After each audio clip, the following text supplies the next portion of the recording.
Sa ilalim ng silong ng araw, makulay na paligid,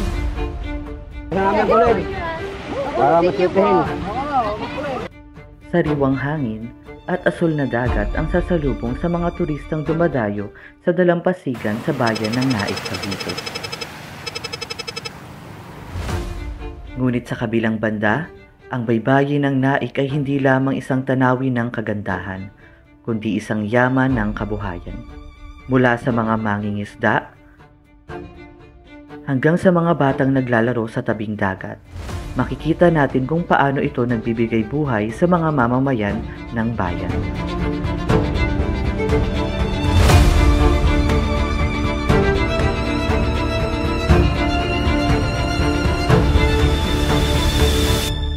Sa aming dokumentaryo, tuklasin natin ang buhay sa baybayin ng Naik, Cavite. Halos hampas ng alon ang maririnig sa tirahan ng mga mamamayan. Ang banayad na simoy ng hangin na nagdadala ng amoy ng alat mula sa karagatan na nagbibigay ng diwa sa kanilang umaga. Ang dagat ay nagsisilbing pangunahing pangkabuhayan sa mga tao sa baybayin. Ito ay puno ng yamang dagat, kabilang na ang mga isda. Akin yun! Akin na to, galing! Nakapanayam ng aming grupo ang tatlong mangingisda mula sa barangay Bagong Karsada. Kilalanin natin sina JC Mendoza Molina, Romer Abad at Jomar de Guzman. Isa sila sa mga taong naninirahan sa tabi ng dagat sa bayan ng Naik. Ako nga pala si JC Molina, 52 anyos at isang mangingisda. Ako po si Romer Abad Iblasin, isa pong mandaragat din. Sa age ko po ay 38. Ako nga pala si Jomar de Guzman, 41 years old, certified mangingisda. Ngunit, sa paglipas ng panahon, ang pamumuhay sa dagat ay hindi laging masaya at sagana. Kaakibat na ng kanilang paghahanap buhay sa dalampasigan ang mga peligrong maaari nilang maranasan.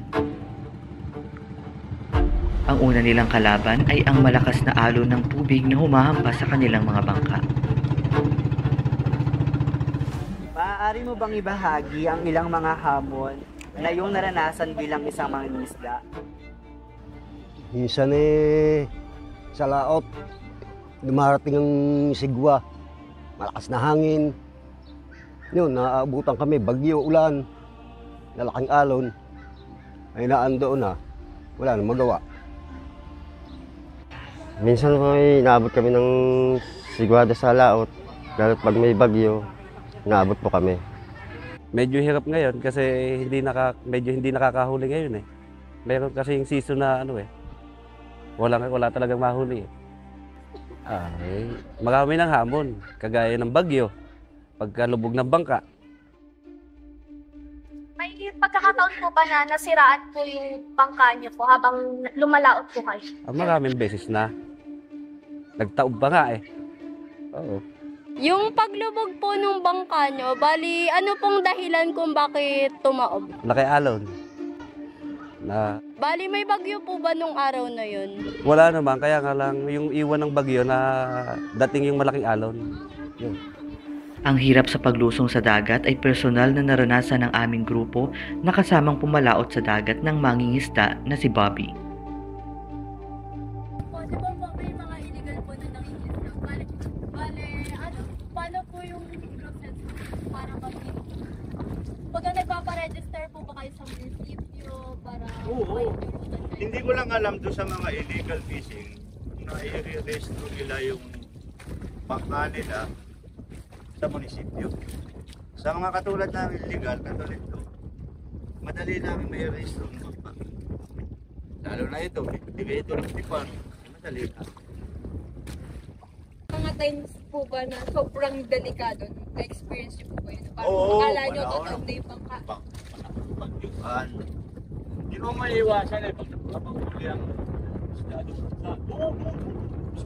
labas na. Ano? Masasabi ko ba ano pa na? May times po ba na parang tumaob na yung naka-experience kayo sa bangka? Hindi na ang takbo mo. Hindi ka bibitaw sa lapak. Ang gagawin mo lang, hindi ka bibitaw sa bangka. Para hindi ka wala. Maaari, maghanap ka ng tali mo sa katawan mo. Once na makabitaw ka, makabalik ka. Ano po yung nasa isip mo?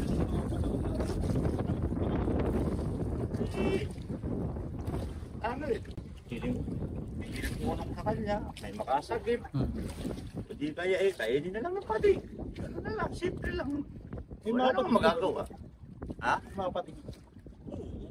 Pero hindi katulad ng napapanood natin sa TV na malalaki talaga. Wala pa namang makakita rito. Laki ng pati. Linitan lang naman nakita ang pating rito. Sandi pala ang naman. Ewan ko lang kung nangangagat yun ang tao.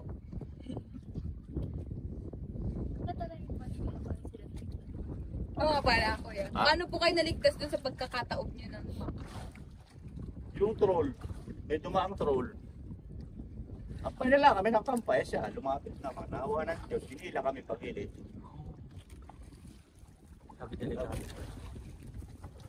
Troll din na nakatulong sa amin. Troll yung illegal sa amin. Troll din na nakatulong sa amin.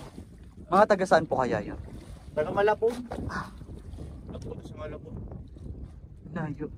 Hindi po ba kayo nagagalit sa kanila pag nakakasunod po? Oo, nandyan lang ang kasama. Mahila-hila lang ang laptop. Hindi yung sinibaka. Ay, mapansin ka. Anak po, pwede naman lang makaiyak.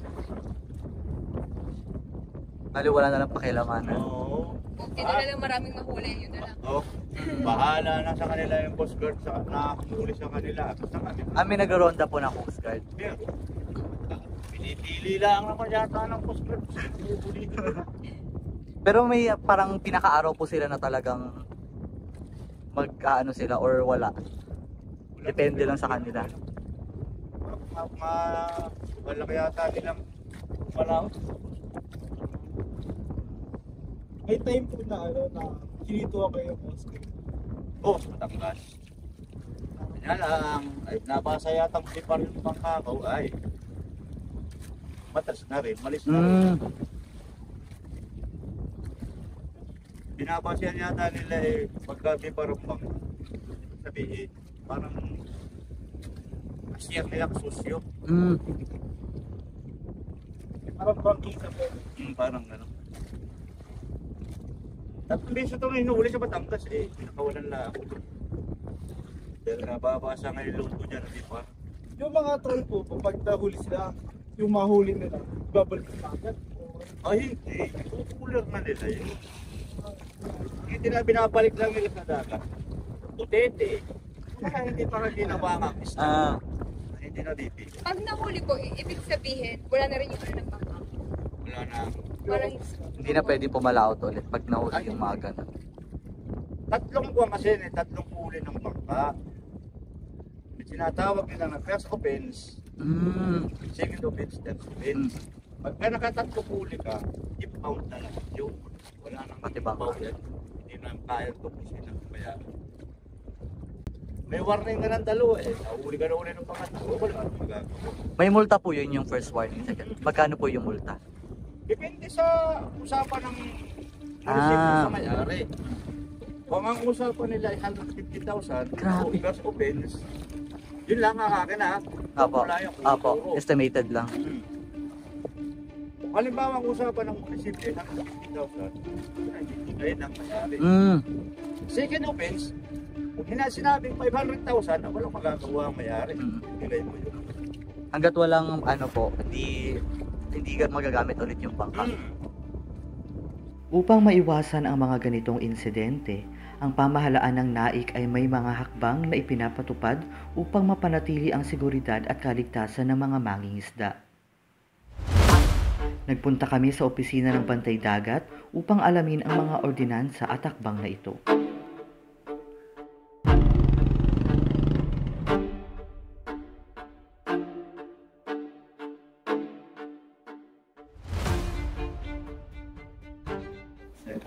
Book pala si Mark Figaro, Bantay Dagat. Si Sir Mark po. Ilang taon na po kayo? 40 years. Gano'n na po kayo katagal nagtatrabaho? Mag 3 years. Oh, 3 years. Bali, ano po yung pinaka-ginagawa nyo dito sa opisina po? Dito nag-ano lang kami, naka-duty. Minsan pagka may tawag, nalakad kami, nalakad. Bali, ano po yung mga warnings or safety measure po para sa mga mangingisda na ipinapatupad niyo? Illegal na pangisda, mga troll, o panag, ilaw.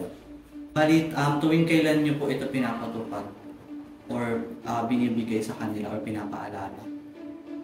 Araw-araw naman po namin pinapatupad ng Paano niyo po ipinapabatid ang mga warnings na ito? Para paano niyo po ipinapaba sa kanila yung mga bawal, gawin, so ganun? sa amin, May municipal municipal ordinance. Yun lang pinapaano namin sa kanila. Bali, parang ina-announce niyo po ba siya, ganun? Kada barangay, lagi namin ina-announce. Okay. May ano po ba kayo parang ibinibigay lang sa namumuno din doon sa barangay na yun? Tapos sila na yung mag-ano? Or kayo po mismo yung pumupunta? Ang day pong nagpupunta, nasama po kami. Sama. May mga pagpupulong din po ba kayo na ginagawa? Meron naman. Balik lang po yung pinaka-recent na parang nagkaroon po kayo ng pag-meeting, ganyan. Yung operation. Opo. Kagabi. Bali, ano po yung pinaka-ginawa niyo? Nagpapatrol Papatrol sa dagat. sa dagat. Sa mismo laot po? Opo. Okay. Anong oras po yun? Alas 7 hanggang minsan Iba-iba po ang iba-ibang oras schedule. Ilan po yung sumasama sa inyo pag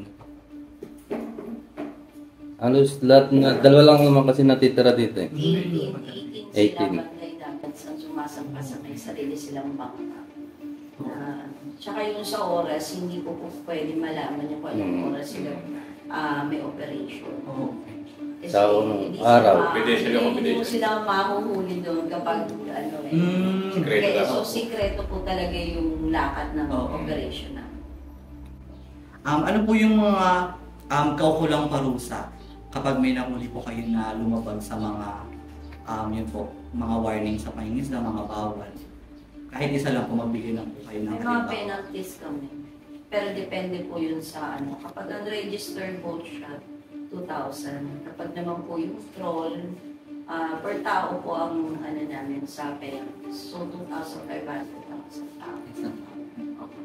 So, di ba po makahuli during the operations ng 10 tao, so 2,500 po ang isa. Plus, kasama po ang boat owner. Even though na hindi siya kasama sa operation, sa boat na yung nangunghuli. Pero kasama pa rin siya sa penalties.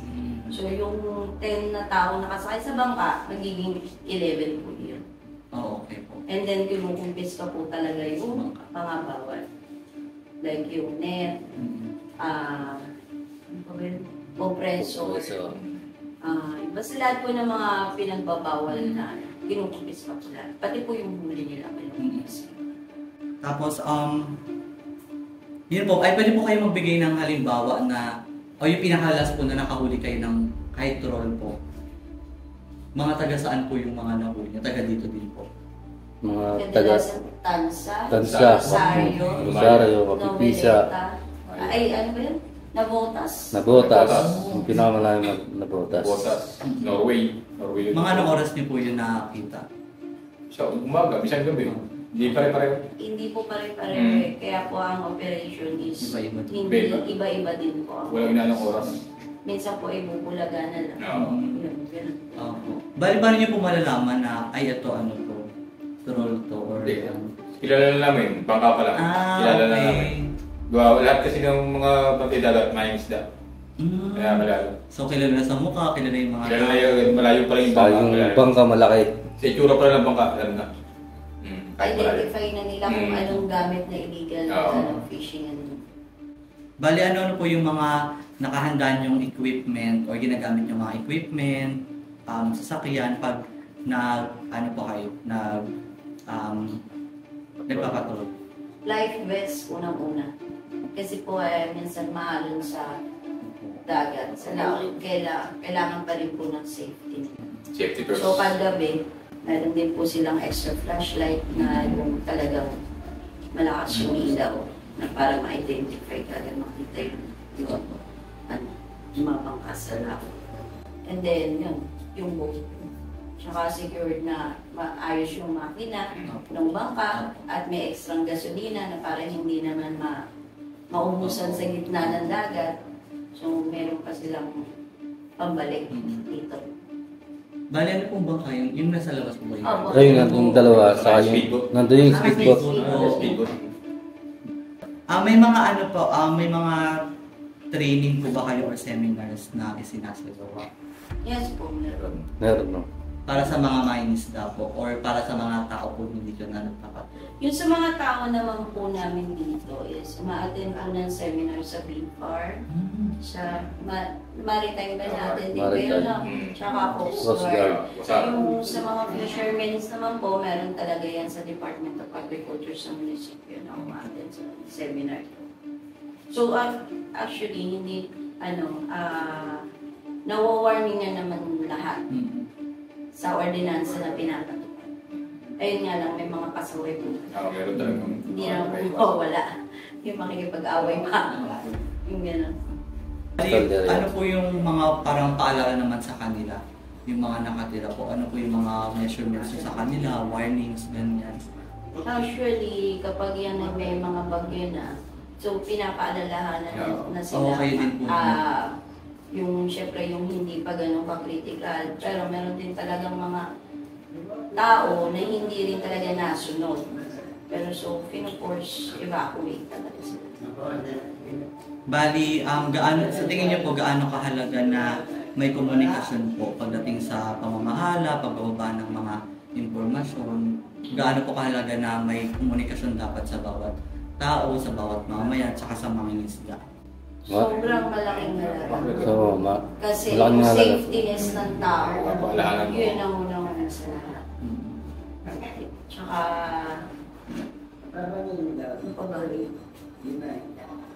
Bali kayo din po yung rumiresponde sa mga na nakaredy na parang kapag may contact, ganyan. Opo. Once na tumawag na po ang MDRMO, at kailangan na ng tulong nila. So, sa amin na rin po sila nangyayari. Ayun po, saan po yung ini-evacuate yung mga malapit po nakatira sa pamamayan po? Sa Port Plaza, Bayan.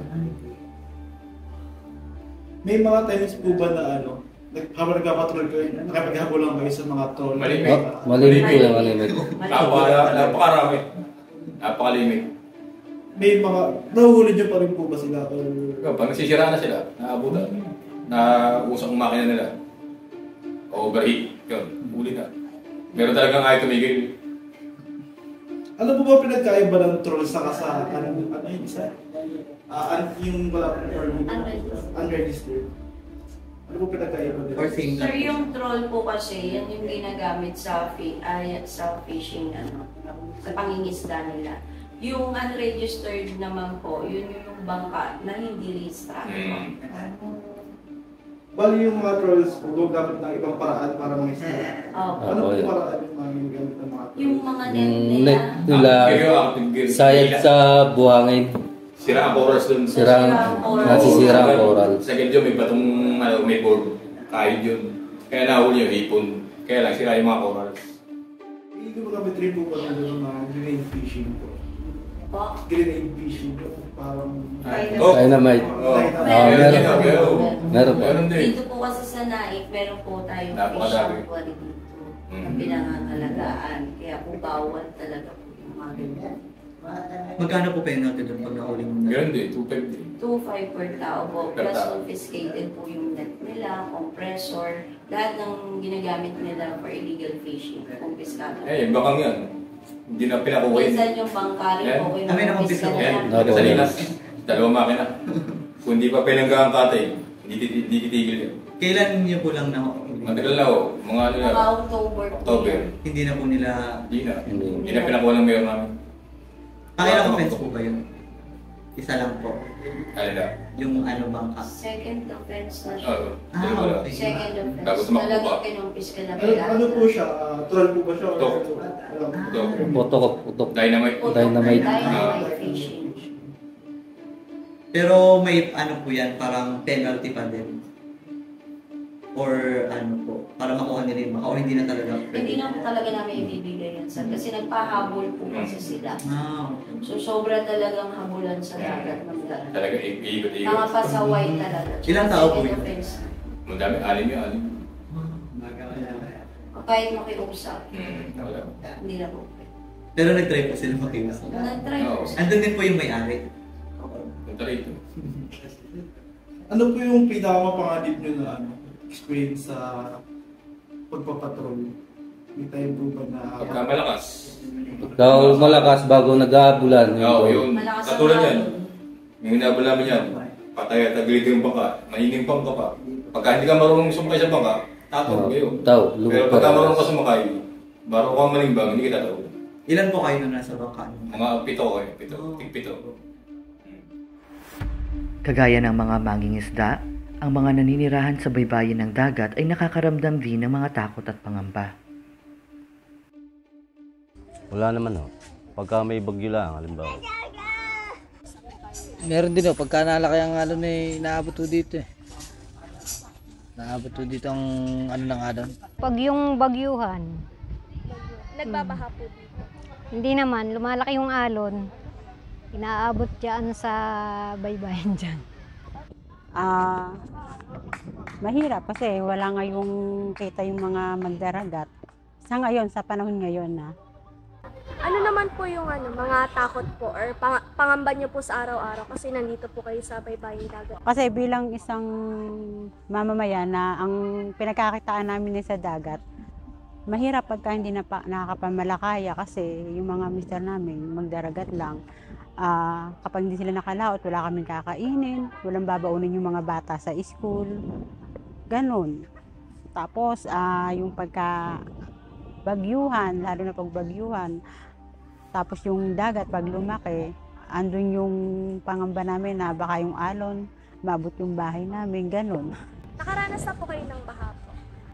Oo, nakaranas kami na hanggang higaan namin bumaha dahil bali yung high tide, nagsabay yung sasapa, yung ilog, tapos yung dagat, malaki alon, nung time na yun. First time na nangyaring bumaha pati sa higaan namin, sa loob ng bahay namin. Mga anong taon po? Last year lang. Oo, November 1st, 2022. Sa likod ng kanilang mga bangka ay mga alon ng buhay. Paminsan ay maliit, minsan ay malaki. Sa kabila ng kanilang mapait na realidad, sila ay patuloy na lumalaban sa alon ng buhay.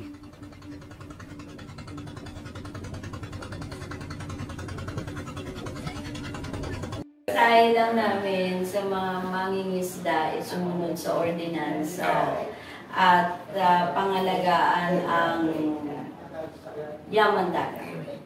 Huwag na sila magpasaway. Sumunod nila, pumarehas na pare-parang palakaya.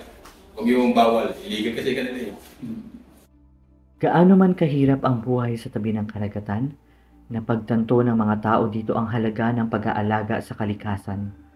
Sa pamamagitan ng pagtutulungan ng mga mamamayan at lokal na pamahalaan, nagiging posible ang pangangalaga sa kalusugan ng ating karagatan. Ito ay isang daan para sa mas magandang kinabukasan kung saan ang dalampasigan ay hindi lamang tirahan, kundi pati na rin ang pinagmulan ng kasaganaan at pag-asa ng bayan.